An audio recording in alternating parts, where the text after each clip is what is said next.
alamin. Syukur kita kepada Allah Subhanahu wa taala yang memberikan kita keizinan untuk sama-sama pada malam ini menunaikan solat fardu maghrib secara berjemaah. Dapat iktikaf sama-sama dalam masjid ini.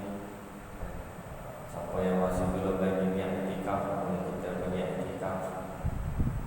Kita dapat hidup dikurniakan oleh Allah Subhanahu wa taala nikmat yang tidak pernah putus-putus hingga sekarang. Nikmat iman, nikmat Islam, pelbagai nikmat dari Allah Subhanahu wa taala.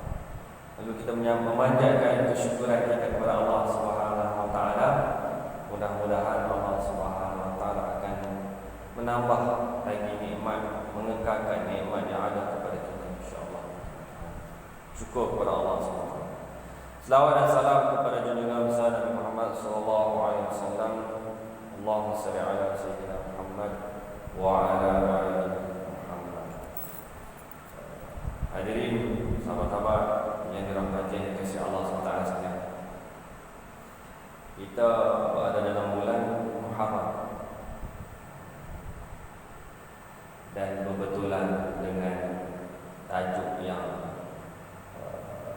kita bincang selama bulan lepas, sebut tentang Bai'atul Aqabah. Bagaimana Bai'atul Aqabah ini, perjanjian Aqabah ini yang kedua khususnya telah menjadi suatu titik tolak yang penting kepada berlakunya peristiwa Hijratul Rasul sallallahu alaihi wasallam. Hijrahnya Nabi sallallahu alaihi wasallam daripada Mekah ke Madinatul Munawwarah antara faktor yang menyebabkan hijrah Nabi sallallahu alaihi wasallam adalah perjanjian Aqabah tersebut. Bagaimana Nabi sallallahu alaihi wasallam telah dijemput untuk menjadi pemimpin Madinah yang ketika itu namanya Yathrib.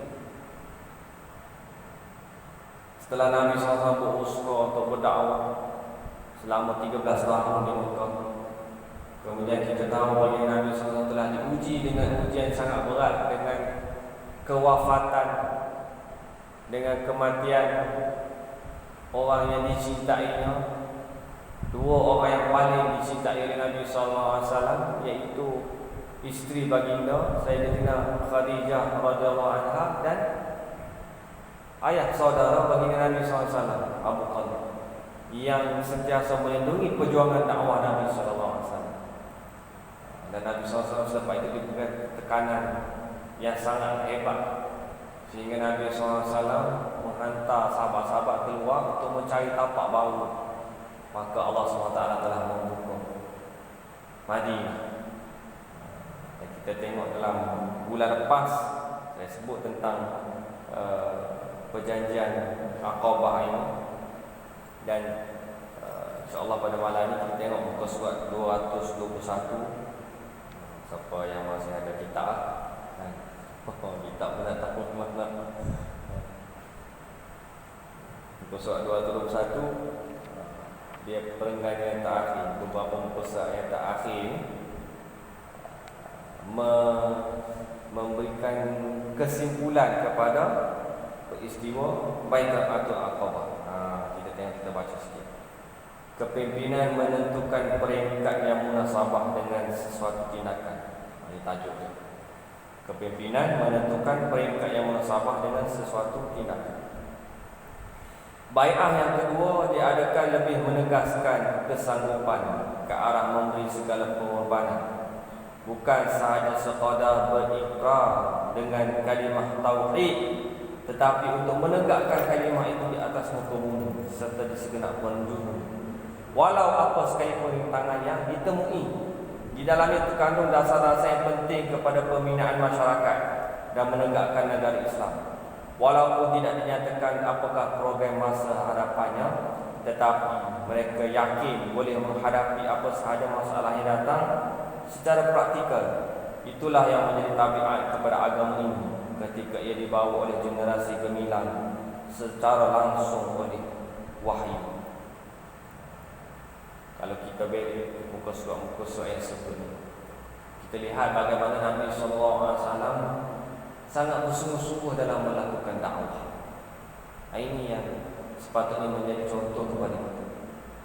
Lebih-lebih lagi kita di kawasan Kapit, ramai orang yang bukan Islam, orang Cina yang bukan Islam, yang menyembah berhala, yang menyembah nenek moyang, yang sembah macam-macam.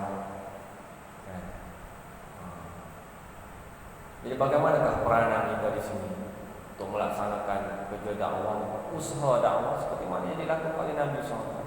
Nabi SAW jumpa semua orang, sampaikan risalah Islam. Sehingga Nabi SAW menghantar sewaktu di program musim haji. Ketika musim haji, ketika itu seluruh masyarakat Jazirah Arab datang berkumpul di Mekah. Mereka melakukan ibadah haji.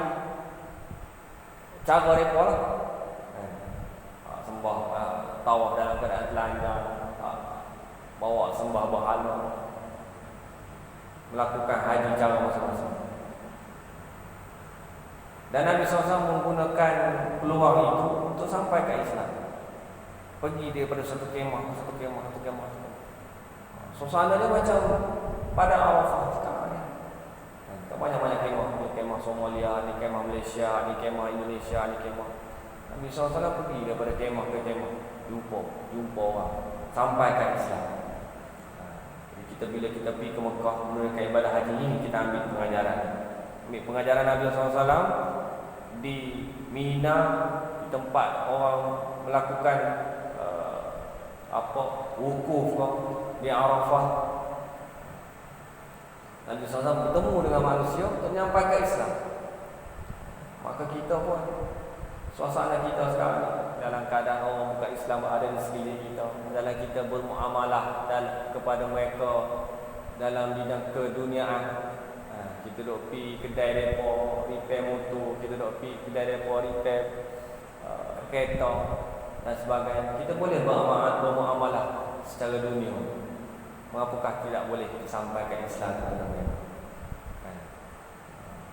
Mereka juga manusia yang mencari hidayah sebenarnya, tapi mungkin kelemahan kita tak sampaikan Islam.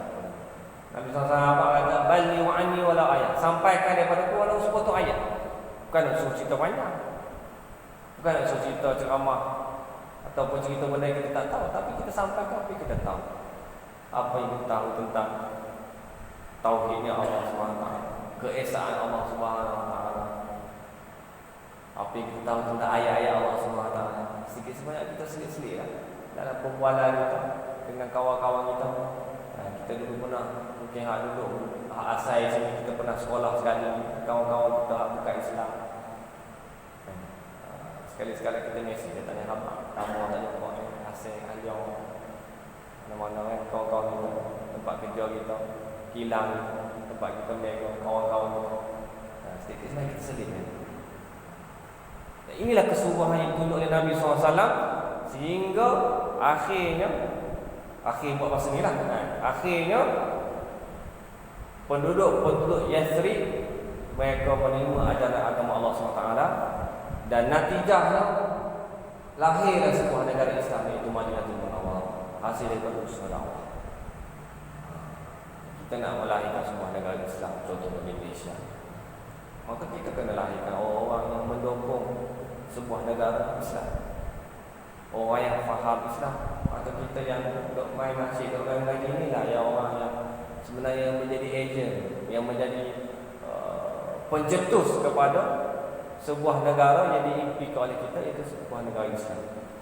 Dan kita lah yang perlu menyumbang ke arah dakwah, menyampaikan kefahaman Islam kepada masyarakat, terutamanya yang bukan Islam, yang fobia dengan Islam, yang mempunyai pandangan sinis tentang Islam, yang mempunyai pandangan buruk tentang ajaran agama Allah SWT, ataupun mereka-mereka yang tak ambil kisah langsung tentang agama.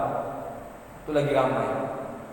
Kerja kira dunia, kerja cari makan, aku kerja cari duit, Tuhan aku adalah duit.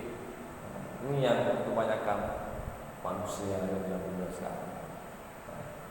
Tidak kisah tentang kehidupan beragama, tidak kisah tentang siapa Tuhan, siapa hamba. Dan kita lah yang sepatutnya menyampaikan perkara itu kepada kawan-kawan. Inilah yang berlaku pada Nabi SAW. Nabi SAW sampai kepada sahabat-sahabat, sahabat-sahabat sampaikan kepada sahabat-sahabat mereka, sahabat-sahabat mereka sampai kepada sahabat-sahabat mereka. Dan Islam berkembang luas daripada mulut ke mulut. Zaman dulu tak ada teknologi TV, tak ada handphone, tak ada WhatsApp, tak ada Facebook, tak ada. Orang tak tahu. Orang hanya mendapat ilmu itu daripada mulut ke mulut. Nabi SAW terima wahyu, Nabi SAW sampaikan, panggil sekumpulan sahabat. Berapa ramai Nabi SAW boleh jumpa? Di kota Mekah hanya ada berapa ribu orang saja ketika itu. Maka sahabat-sahabat bertebaran ke bumi. Dan akhirnya bai'ah, iaitu perjanjian taat setia yang memberikan suatu komitmen daripada penduduk Yathrib. Kali pertama mereka berbai'ah, mereka berjanji perkara-perkara asas tentang Islam. Bai'ah yang kedua, perjanjian yang kedua, mereka berjanji untuk mempertahankan agama Allah SWT. Untuk bukan sahaja untuk mengucapkan kalimah tauhid, tetapi untuk mempertahankan kalimah tauhid. Mereka menyatakan bai'ah, yakni janji taat setia, memberi penuh kepercayaan kepada Allah dan Rasulnya, tanpa gentar, tanpa gerun dengan kepungan jahiliah yang datang dari seluruh pelosok dunia.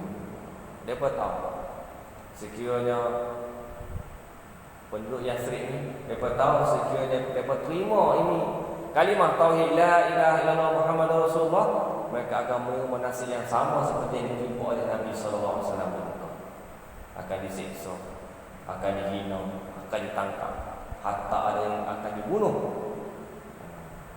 Kita dengar cerita Sayyidina Sumayyah radhiyallahu anha yang ditusuk dengan tombak sehingga menemui syahid di Allah Subhanahu. Kita dengar cerita Sayyidina Bilal bin Rabah radhiyallahu anhu yang diletakkan batu yang besar di atas dada. Kerana apa? Kerana menegakkan kalimah tauhid la ilaha illallah.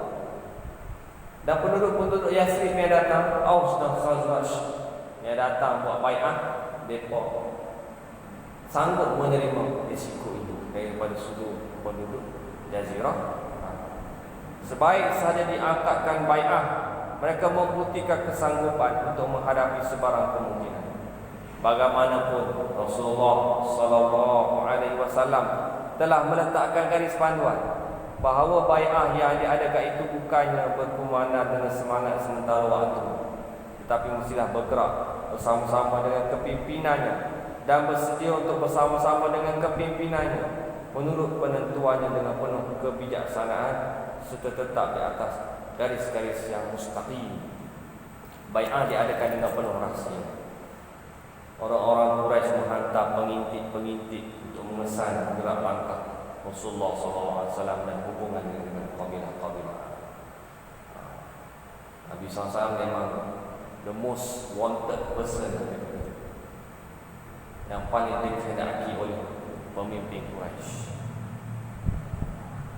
Mereka pernah bermesyuarat di tempat, di sidang parlimen mereka Mekah, untuk membuat satu keputusan membunuh Nabi SAW. Dan mereka sentiasa menghantar spy untuk mengintip apa yang dibuat oleh Nabi SAW. Maka dengan penuh hati-hati Nabi SAW mengadakan bai'ah perjanjian dengan penuh rahsia.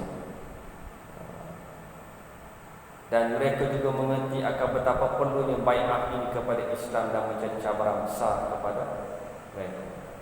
Dan bai'ah ini, sahabat-sahabat daripada Ansar, daripada Yathrib ini, Aus dan Khazraj, mereka mengerti perlunya bai'ah perjanjian.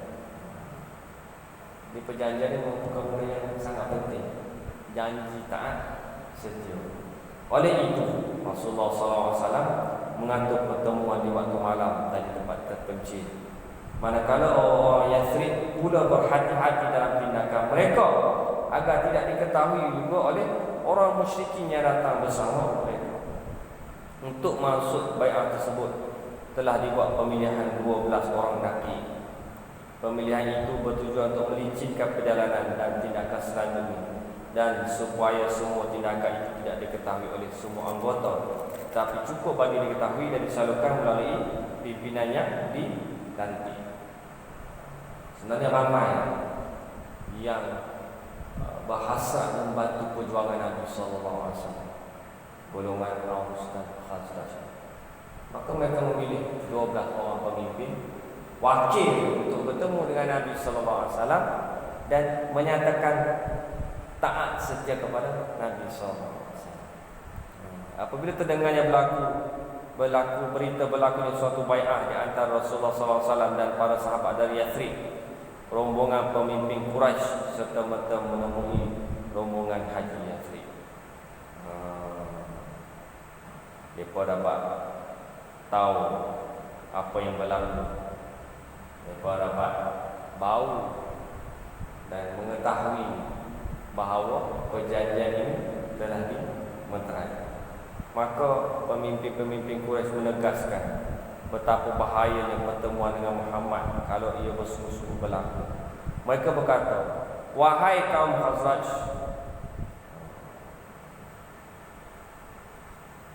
telah sampai kepada kami berita bahawa kamu bertemu dengan Muhammad untuk membawa dia keluar dari berada di kalangan kami, dan kamu telah berbai'ah dengannya untuk memerangi kami. Sesungguhnya demi Allah, semua kabilah Arab marah kalaulah berlaku peperangan di antara kami dan kamu." Jadi pemimpin-pemimpin Quraisy memberi amaran kepada pemimpin Khazraj daripada Yathrib. Daripada Yathrib ini ada dua kaum yang selama ini memang berperang sesama mereka, Aus dan Khazraj. Dan dengan rahmat Allah Subhanahu wa taala, hati-hati mereka telah disatukan dengan Islam. Peperangan yang meletus, peperangan yang berlaku sekian lama, berjaya ditamatkan dengan kalimah tauhid la ilaha illallah Muhammadur Rasul. Telah mempertautkan hati mereka. Hati mereka telah jatuh kepada Islam, dan Allah SWT telah mengikat hati mereka dan menghindarkan mereka daripada terus dalam kancah peperangan. Orang-orang yang beriman di kalangan rombongan Yathrib mendiamkan diri bagi merahsiakan peristiwa bai'ah itu. Adapun yang masih belum Islam dan tidak tahu menahu tentang perkara itu bersumpah menafikan adanya bai'ah seperti itu. Pemimpin Quraisy juga menemui Abdullah bin Ubay yang menjadi pemimpin munafikin. Jadi orang Yathrib ni ada yang Islam, ada yang bukan Islam. Di kalangan mereka yang bukan Islam, nanti kita akan bertemu antaranya adalah Abdullah bin Ubay. Abdullah bin Ubay ni jadi kepala munafik.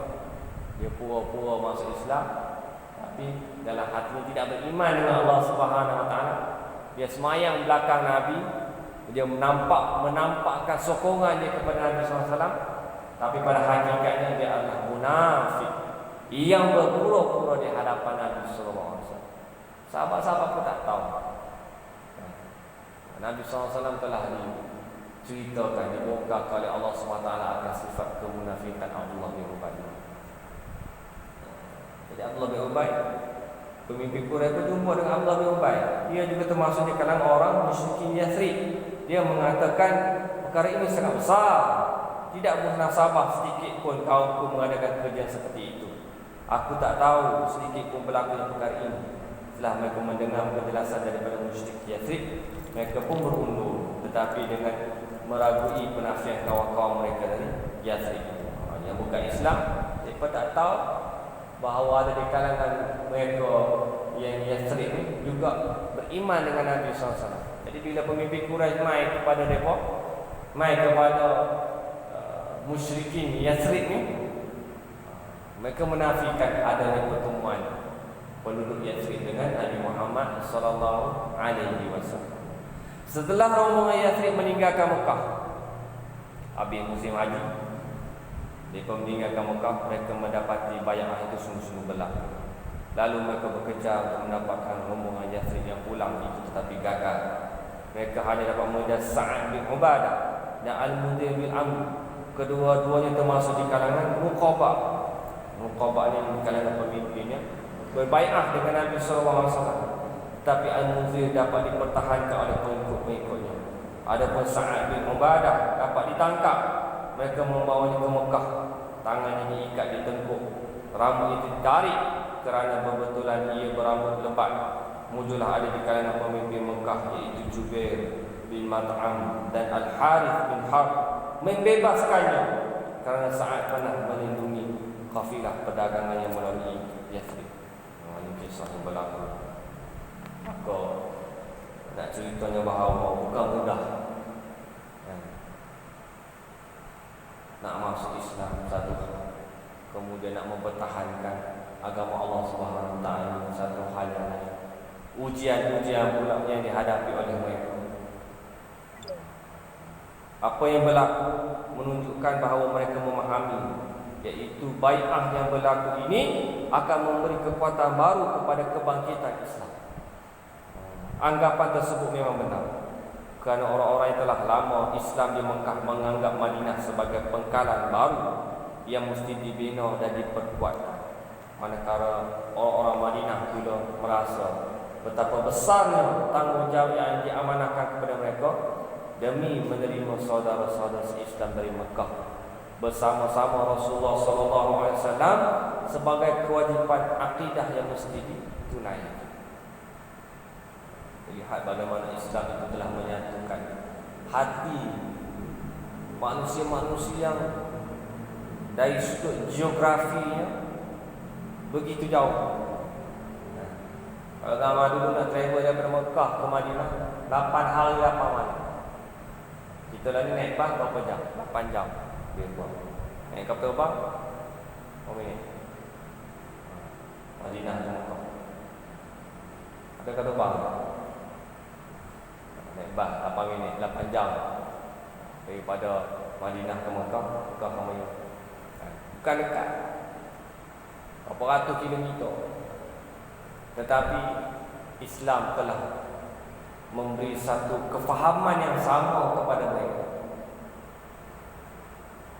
Mereka yang berada di Mekah, yang telah ditarbiyah oleh Nabi SAW selama 13 tahun, memahami bahawa mereka perlu mencari satu pengkalan baru untuk dakwah, untuk menyebar luaskan Islam. Mereka memahami bahawa Mekah sewaktu itu tidak sesuai dengan ancaman daripada penduduk Quraisy.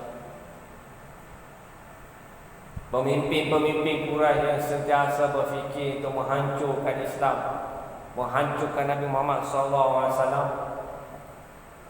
yang tidak pernah putus-putus untuk melakukan apa sahaja untuk menghalang usaha dakwah Nabi SAW. Maka sahabat-sahabat berfikir bahawa mereka perlu mencari pengkalan di luar.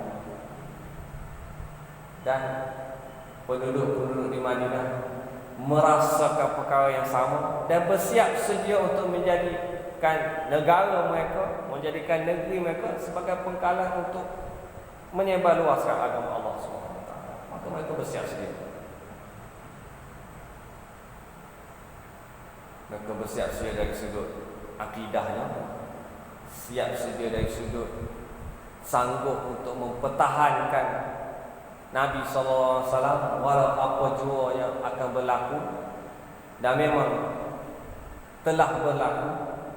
Terlihat sejarah peperangan Badar, peperangan perang, lepas perang, lepas perang, tak habis perang.